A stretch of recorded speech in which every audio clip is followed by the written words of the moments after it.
4 زهابتما سدرا بيتات علمنا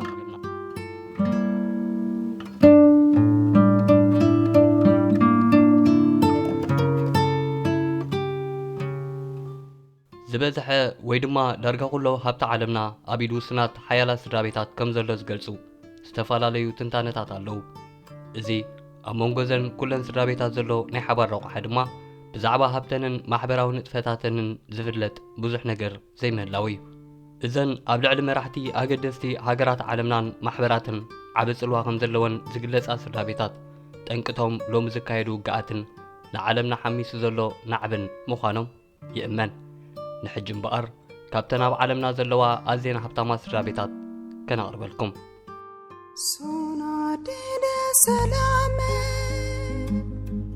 Logingadede salame Ritridede salame Logingadede salame ቀዳማይ ስድራ ቤት ሮክ ፊለርስ ብዛዕባ ዛ ስድራ ብዙሕ ነገር ዘይፍለጥ እኳ እንተኾነ ዝተፈላለዩ ምንጭታት ግን ሃብቲ ዛ ስድራ ከባቢ 3 ትሪልዮን ዶላር ከም ዝበፅሕን 1 ትሪልዮን ዝግመት ወርቂ ከም ዘለዋን ይእመን መስራቲ ዛ ስድራ ጆን ሮክፌለር እቲ ፈለማ ናይ ዓለምና ቢልዮነር ምዃኑ ይግለጽ ኣብ ምዝዛም መበል 19 ክፍለ ዘመን እዛ ስድራ ን900ዊት ካብ ጠቕላላ ነዳዲ ኣሜሪካ ተቋጻጺራ ምንባራን ኩለን ዘን ሎሚ ኣብ ዓለምና ዘለዋ ፍሉጣትን ዓበይትን ናይ ነዳዲ ዓርሞሽ ትካላት ድማ ብመንገዲ እዛ ስድራ ናብ ስራሕ ዕደና ከም ዝወፈራን ይሕበር እዛ ስድራ ኣብ ክብታን ደጠቕታን ዋጋ ነዳዲ ዓለምና ዓብይ ኢዳ ኣለዋ ደስ እንተይልዋ ተጉድለሉ ዘይዋፅኣ እንተኾይኑ ድማ ዋግኡ ከም ዝውስኽ ትከብር ኣብ እዋን ቀዳማይን ካልኣይን ኩናት ዓለም እዛ ስድራ ምስ ክልቲኦም ተዋጋእቲ ደንበታት ሓይልታት ኪዳንን ኣክሲስን ስለ ዝወገነት ንክልቲኦም ብማዕረ ስለ ዝሓገዘትን ኣብ መወዳእታ ዓለምና እንክትዓኑ እዛ ስድራ እያ እንኮ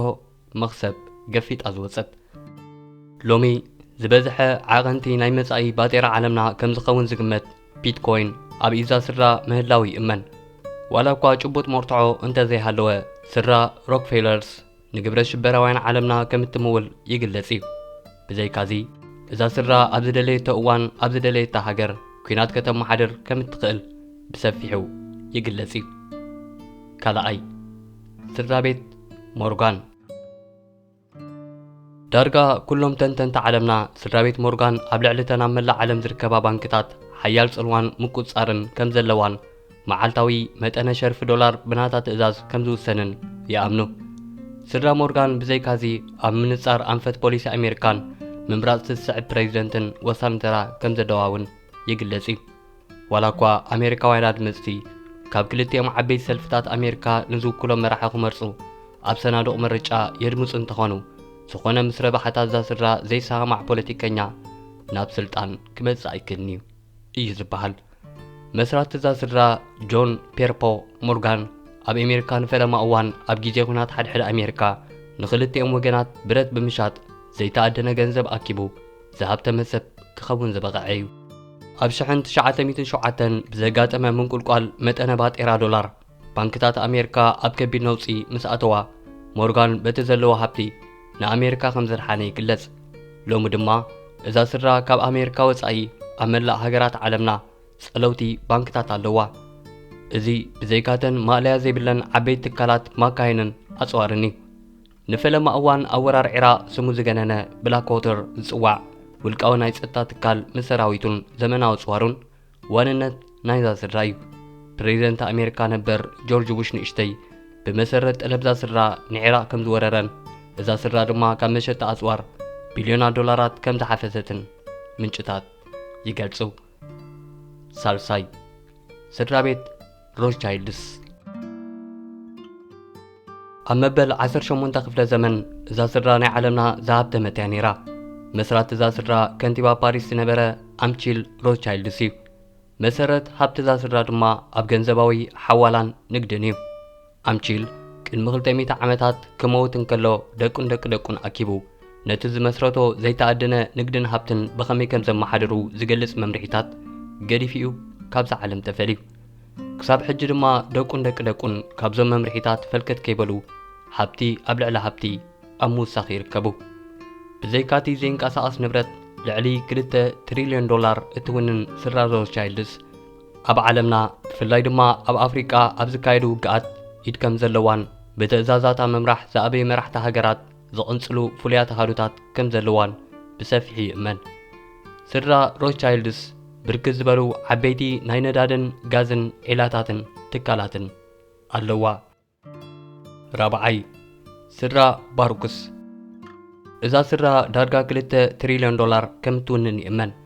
ዝዓበየ ሓይላ ድማ ኣብ ልዕሊ መራሕቲ ሃገራት ዘለዋ ጽልዋ እዩ። መሰረት እዛ ስድራ በርናንድ ባሩክ ንሓሙሽተ ካብ መራሕቲ ኣሜሪካ ናይ ቀረባ ኣማኻርን ከምኡ ድማ ቀረባ ዓርኪ ቀዳማይ ሚኒስተር ዓዲ እንግሊዝ ዝነበረ ቸርችል እዩ ነይሩ። በርናንድ ኣብ ምዝዛምቲ ኣብ መንጎ ኣሜሪካን ሕብረት ሶቪየትን ዝነበረ ዝሑል ኩናት ዓቢ ተራ ዝተጻወተ እዩ። ኮልድ ዎር ወይ ድማ ዝሑል ኩናት ዝብል መግለፂ እውን ባዕሉ ከም ዝጀመሮ ይሕበር። ዘይተረጋገጹ ምንጭታት ነቲ ባዕሉ ብውድቀትን ምብታንን ሕብረት ሶቪየት ዝዛዘሞ ዝሑል ኩናት ባዕሉ ከም ዝጀመሮን መስራትታ ብሓያላት ስድራ ቤታት ዓለምና ዝቆመ ምስጢራዊ መንግስቲ ዓለም ምዃኑ እውን ይትረኽ እዩ። ስድራ ቤት ባሩክስ ንፈለማ እዋን ኣቶሚክ ቦምብ ንምስራሕ ብገንዘባ ዝመወለትን ክሳብ ሕጂ ድማ ናይ ኣቶሚክ ቦምብ ዋንነት ምህዞ ዝሓዘትን እያ። ብዛዕባ እዛ ስድራ ቤት ብዙሕ ዝፍለጥ ነገር የለን። ንሳውን ብዛዕባኣ ዝኾነ ሓበሬታ ከተምልቕ ኣይትደልን እያ። ሓምሻይ ስድራ ቤት ዋልቶንስ ኣብ 1962 ሳም ዋልቶን ንፈለማ እዋን ወልማርት ሽሙ ሓደ ንግዳዊ ትካል ከፊቱ። ምስ ግዜ ድማ ጨናፍር ትካላት ወልማርት ኣብ መላእ ኣሜሪካ ብምዝርጋሕ ኣዝዮም ህቡባትን ጸለውትን እናኾኑ መጺኦም። ድሕሪ ሞት ሳም ሰበይቱን 4 ደቁን ነቲ ሃብቲ ብግቡእ ብምምሕዳር ኣብ ዓለምና ጨናፍር ብምኽፋትን ጎኑ ጎኑ ድማ ናብ ንግዲ ኣጽዋር ብምውፋር ዘይተኣደነ ሃብቲ ከጥርዩ ኢሎም። ባንክ ኣርቨስት ሓዊስካ እዛ ስድራ ብዙሓት ባንክታትን ትካላትን ትውንን።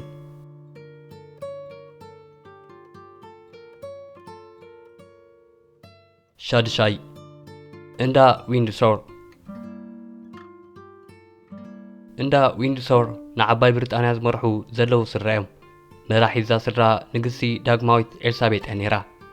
እዛ ንግስቲ ብተወሳኺ መራሒት ቤተ ክርስቲያንን ሓለቓ ስታፍ ሰራዊትን ዝነበረት እያ። ንግስቲ ዳግማዊት ኤልሳቤጥ ብተወሳኺ ናይ ክብሪ መራሒት 15 ኣቐዲመን ብዓባይ ብሪጣንያ ዝግዝኣ ዝነበራ ሃገራት እያ። ዝተፈላለዩ ክብርታትን ማዕረጋትን ድማ ኣለዋ። ሻብዓይ ስድራ ሞርዶክ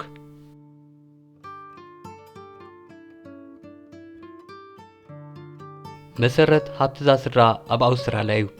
ፈላሚ መስራት እዛ ስድራ ኪት ሞርዶክ ኣብ ሓንቲ ካብ ጋዜጣታት ከተማ ሜልቦርን ተራ ናይ ፖለቲካዊ ጉዳያት ጋዜጠኛ እዩ ነይሩ።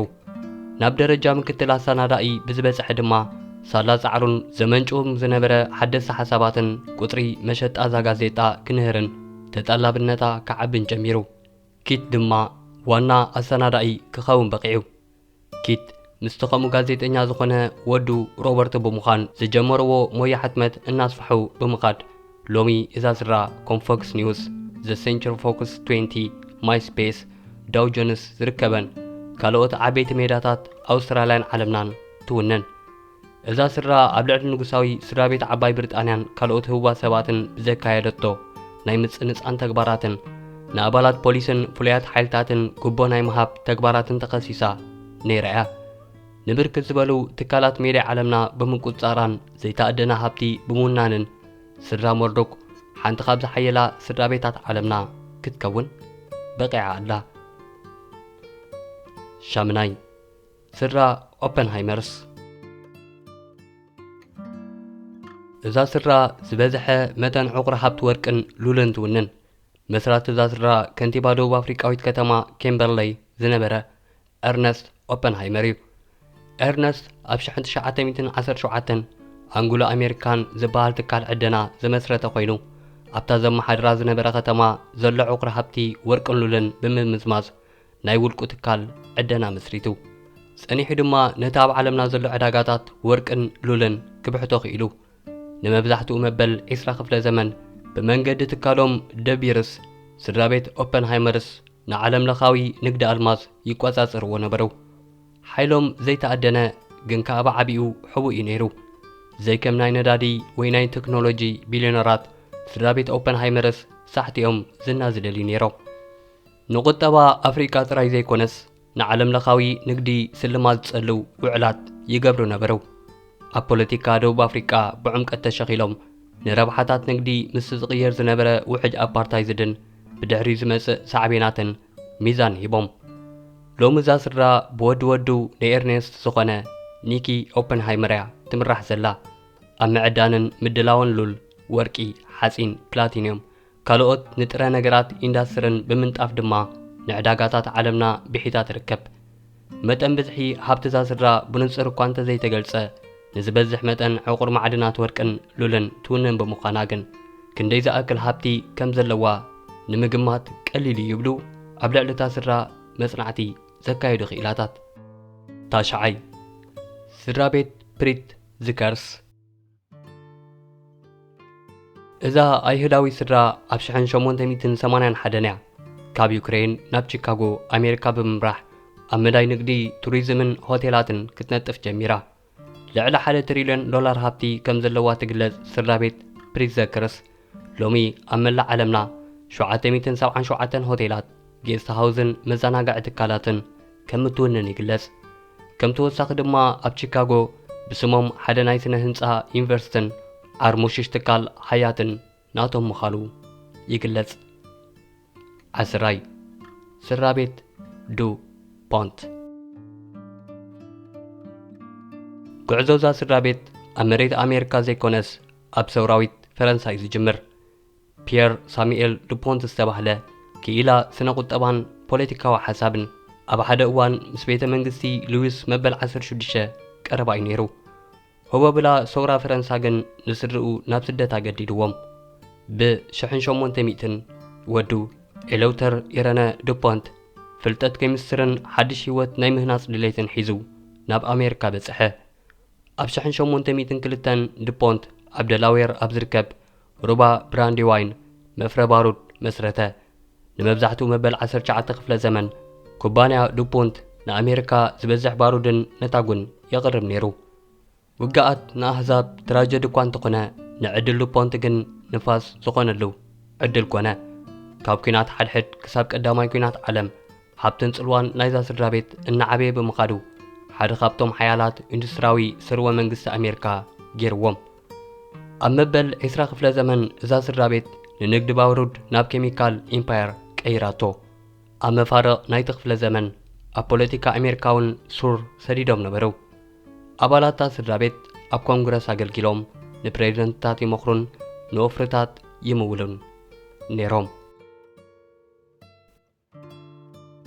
11 ስድራ ቤት ስዑዲ ቤት ሳውዲ ከም ስእሊ ናይ ስርወ መንግስቲ ሃብቲ ምስ መንግስታዊ ስልጣን ዝተሓዋወሰ ኮይኑ ደው ይብል ታሪኾም ኣብ ሑፃ ሓውሲ ደሴት ዓረብ ኣብ መበል 18 ክፍለ ዘመን ዝጅምር ኮይኑ መሐመድ ቢን ሳዑድ ዝተባህለ መራሒ ቀቢላ ምስቲ ንጹህ እስላማዊ ሰባኺ መሐመድ ኢብን ዓብደላል ወሃብ ምሕዝነት ምስ ፈጠረ ይጅመር ብሓባር ድማ ስነ ሓሰባውን ፖለቲካውን መሰረት መንግስቲ ስዑድ ዓረብ ፈጢሮም እዮም ይኹን እምበር እቲ ስርወ መንግስቲ ብሓቂ ኣብ ታሪኽ ቦትኡ ዘረጋገጸ ኣብ መጀመርያ መበል 20 ክፍለ ዘመን እዩ ኣብ 1932 ዓብዱል ዓዚዝ ኢብን ሰዑድ ንቐቢላታት ሓውሲ ደሴት ዓረብ ኣጣሚሩ ንግስነት ስዑድ ዓረብ ኣውጁ ድሕሪ ሒደት ዓመታት ጥራይ ኣብ ትሕቲ በረኻ ዝነበረት ምድሪ እቲ ዝዓበየ ሃብታ ማለት ነዳዲ ኣጋህደት ምርካብ ነዳዲ ንቤት ስዑዲ ካብ ቀቢላዊ ንግስነት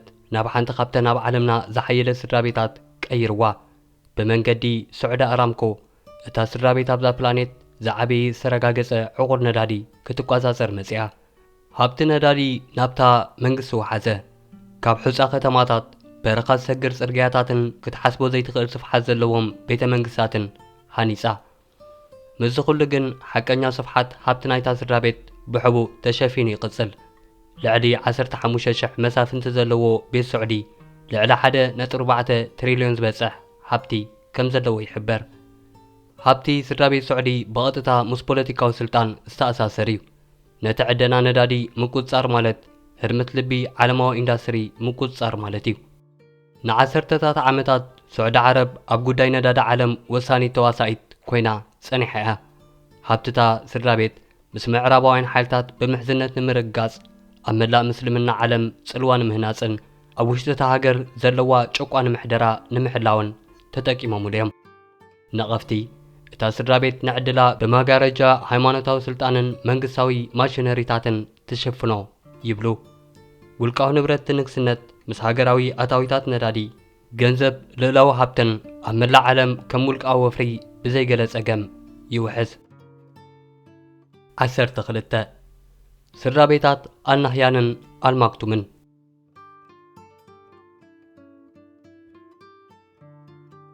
ኣብ አቡዳቢ ዝርከቡ ስድራቤት አልናህያን ኣብ ዱባይ ዝርከቡ ስድራቤት አልማክቱምን ብዓባ ሃብትን መሪሕነትን ዝፍለጡ ስድራቤት እዮም። ኣብ መበል 20 ክፍለ ዘመን ነዳዲ ካብ ዝርከብ ንድሓር እዞም ስድራቤት ነታ ሃገራዊ ኩባንያ ነዳዲ ተቆጻጺሮም ንመብዛሕትኡ ቁጠባዊ ዕቤት ይመርሑ ኣለዉ። ስድራቤት አልናህያን ዘመናዊ ምስሊ አቡዳቢ ብምፍጣር ሰማይ ጠቀስ ህንጻታትን ምቾት ዘለዎም ሆቴላትን ከም ቤተ መዘከር ሉፍ አቡዳቢ ዝኣመሰሉ ባህላዊ ፕሮጀክታትን ብምህናጽ ይፍለጡ። ኣብ ናይ ወጻኢ ኩባንያታት ጋንታታት ስፖርትን ምዕሩግ ንብረትን ስቂሎም ቢልዮናት ይወፍሩ። ንኣብነት ፓንድ ልዕላዊ ሃብቶም ወይ ኣድያ ልዕሊ 700 ቢልዮን ዶላር ዝቋጻጸር ኮይኑ ብዙሕ ወፍርታቱ ግን ምስጢራዊ እዩ። ስድራቤት አልማክቱም ካልእ ኢማራት ወይ ኢማር ናይ ሃገራት ኢማራት ዓረብ ዝኾነት ከተማ ዱባይ ይገዝኡ። ዱባይ ከም ናይ አቡዳቢ ዝበለ መጠን ነዳዲ ስለ ዘይብላ አልማክቱም ኣብ ምህናጽ ዓለማዊ ማእከል ንግዲ ኣተኪሮም እዮም። ኣብ ንግዲ፣ ቱሪዝም፣ መንገዲ ኣየርን ፋይናንስን ወፍሪ ገበሩ። መንገዲ ኣየር ኤሚሬትስ፣ ቡርጅ ከሊፋን ደሴታት ፓልምን ኩሎም ምስ ራእዮም ዝተኣሳሰሩ እዮም። እዛ ስድራቤት ኣብ መላእ ዓለም ዝርከቡ ዓበይቲ ናይ ወፍሪ ገንዘብን ንብረትን ትቆጻጸር። ክልቲኦም ስድራቤታት ሃብታማት ጥራይ ዘይኮኑስ ኣንፈት ኢማራት ዓረብ ዝቐርጹ ሓያላት መራሕቲ እዮም።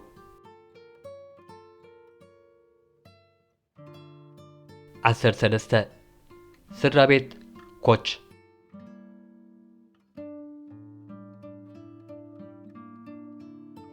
ስድራቤት ኮች ኣብ አሜሪካ ካብ ዘለዉ ሃብታማት ስድራ ሓደ እዩ። እቲ ስድራቤታዊ ሃብቲ ብፍረድ ሲ ኮች ዝተባህለ ንፉዕ መሃንድስ ኬሚካል ዝጀመረ ኮይኑ ኣብ 1920ታት መሃዚ ኣገባብ ምጽራይ ነዳዲ ዘማዕበለ እዩ። ኣብ አሜሪካ ምዝዓበየ መወዳድርቱ ድሕሪ ምግጣሙ ቴክኖሎጂኡ ናብ ወጻኢ ሃገራት ወሲዱ ኣብኡ ዲዛይናቱ ኣብ ቀዳሞት መጻረይ ነዳዲ ንምህናጽ ሓጊዙ ናብ አሜሪካ ተመሊሱ ፍረድ መሰረት ናይቲ ኮች ኢንዳስትሪስ ዝበሃል ትካል ሃኒጹ።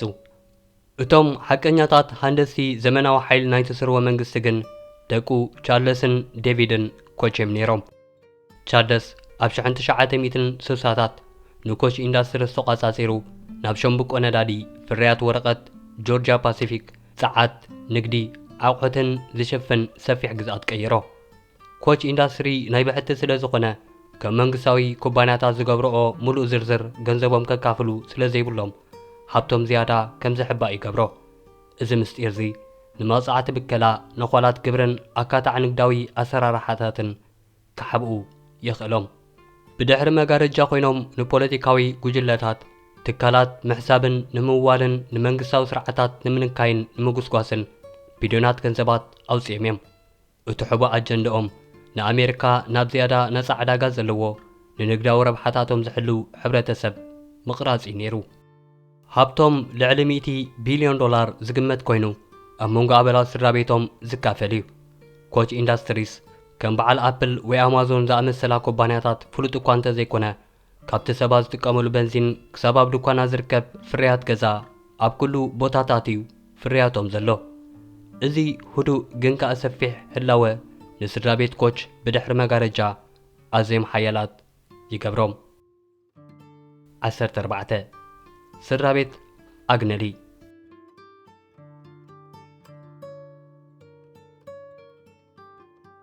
ስድራ ቤት ኣግነሊ ሓደ ካብቶም ፍሉጣት ኢንዱስትራዊ ስርወ መንግስታት ኤሮፓ እዩ። ከም ፊያት ዝኣመሰላ ህቡባት መካይን ዘፍሪ ዝነበረን ኣብ ዝተፈላለየ እዋን ፌራሪ፣ ማሰራትን ኣልፋ ሮሚዮን ዝውንን ዝነበረ ዝዓበየ ኩባንያ መካይን ኢጣልያ ፊያት መስሪቶምን ተቋጻጺሮምን ብመንገዲ ትካሎም ኤክሶር፣ ኣግኔሊስ፣ ኣብ ብዙሕ ኢንዳስትሪታት ወፍሪ ኣለዎም። ኣብ መካየን ጋዜጣታትን ኩዕሶ እግርን ብፍላይ ንክለብ ኩዕሶ እግሪ ጁቬንቱስ ይውንኑ። ስድራ ቤት ኣግነሊስ መብዛሕትኡ ግዜ ኣብ ዓይኒ ህዝቢ ኮይኖም ኣብ ምርኢታት ፋሽን ይሳተፉን ኣብ ጋዜጣታት ይቐርቡን እዮም። ኣብ መጀመርያ 1900ታት ጆቫና ኣግነሊ ንፊያት ናብ ዓለም ለኻዊ ኩባንያ መካይን ምስ ቀይሮ እዛ ስድራ ቤት ካብቶም ሃብታማት ስድራ ቤታት ኮይና ምልክት ናይ ኢጣልያዊ ንግዳዊ ሓይሊ ድማ ኮይናቶም። ብዘይካዚ ስድራ ቤት ኣግነሊስ ብዕንደራታት ጉዳያት ምስጢራዊ ሞትን ብዛዕባ ውርሻ ብዝግበር ውሽጣዊ ክርክርን ባእስን ይፍለጡ ነበሩ። ገሊኦም ኣባላት ስድራ ቤት ብፀቕጣ ሃብቲ ዘሕዝን ህይወት ይነብሩ ነበሩ። ሕጂ እውን እንተኾነ እዚ ዕንደራታት እዚ መብዛሕትኡ ግዜ ኣብ ልዕሊ መራኸቢ ብዙሃን ኢጣልያ ብዘለዎም ጽልዋ ካብ ህዝቢ ይሕባእ ዳ እምበር ኣቋሪጹ ክበሃል ኣይከኣልን።